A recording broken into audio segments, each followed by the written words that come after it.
The Life Coach is an award-winning movie about a man who hides his mental illness while he helps guide others. And we find out the Toronto International Film Festival had a hand in getting the movie made.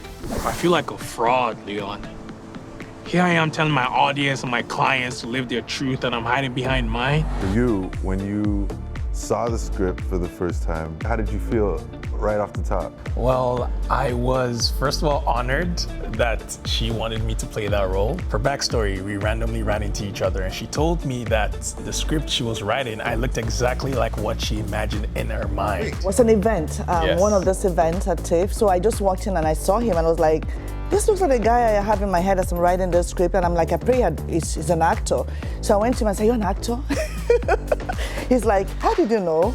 I'm like, well, I have a script I'm working on. I want you to audition. And so 4 days after I finished writing the script, about a year and a half after, a year after, he writes me a text and say, oh, Patricia, what about the film you said you were going to make?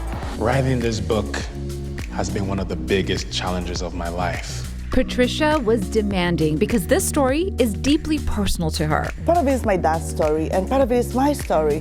And it's your story too if you're watching, because we all struggle with some of the things that the main characters are struggling with in this film. I have a child with developmental delays, and I know what that does to a family. And sometimes it can affect the family dynamics or even the mental health of other family members. Nobody knew that. Or remember, keep sailing always.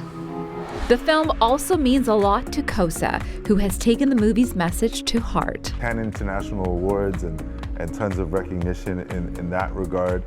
But what would you say, other than that, is a big takeaway? He said a lot about, always showing up. I almost didn't go to the event that I met her at. The person I was supposed to go with ditched me last second, and I showed up. And always show up. Always show up for yourself. Always show up for your community. Never be too afraid to talk to the people around you.